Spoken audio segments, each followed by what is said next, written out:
Hello everyone. তো দেখো, বাড়িতে আসার পর এত কাজে ব্যস্ত হয়ে পড়েছি, ঠিকমতো ভিডিওই দিতে পারছি না। মানে এমনি মিনি ব্লগগুলো তো করা ছিল, তো সেগুলি আপলোড করছি। আর শর্ট ভিডিও তো করতেই পারছি না, একটাও করা নেই। আর তার থেকে মেন বড় মানে লং ভিডিও করতে পারছি না, কারণ আমার এই যে এটা দেখো আর এটা দেখো, ঠিক এই যে এটা দেখো পুরো ফুলে আছে, যার জন্য ভালো মতো কথা বলতে পারছি না, খেতে পারছি না। শরীর খুবই খারাপ ছিল, আজকে একটু মানে ভালো লাগছে। আর এদিকে ওই যে সোনুর তো শরীর পুরোই খারাপ ছিল, তো আজকে একটু ভালো আছে। তো কালকে হচ্ছে ডাক্তারের কাছে নিয়ে গেছিল সোনুর বাবা, ওষুধ টুধ খাওয়াচ্ছি। পরদিনগা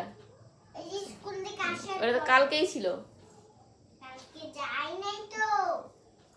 বাবা, পরদিন তো রবিবার ছিল, পরদিনকেও গেছে। তাহলে কিরকম মাথাটা গরম হয়। হচ্ছে চুপ করে থাক এখন। তো এখন হচ্ছে বাজে রাত 8টা, সোনাকে খাওয়ালাম। আর আমাদের এখানে কারেন্ট ছিল না, ভেবেছিলাম সোনাকে টিউশনে দিয়ে আসার পর কয়েকটা শর্ট ভিডিও আপলোড করব। তখনই ছিল না কারেন্ট, সেই 5:30 থেকে 7:30 পর্যন্ত, যার জন্য কিছুই করতে পারলাম না। একটু আগে কারেন্ট আসলো, ভাত বসালাম, আর এখন এই যে টুকটাক কাজকর্ম। তো ভাবছি একটা ভিডিও আপলোড করে দিই ছোট্ট করে। তো তোমরা কেউ আমাকে ভুলে যেও না, ঠিকমতো ভিডিও দিতে পারছি না বলে, কারণ আমার শরীরের অবস্থা খুব খারাপ, কথা বলতে পারছি না, ব্যথায় ফুলে আছে পুরো।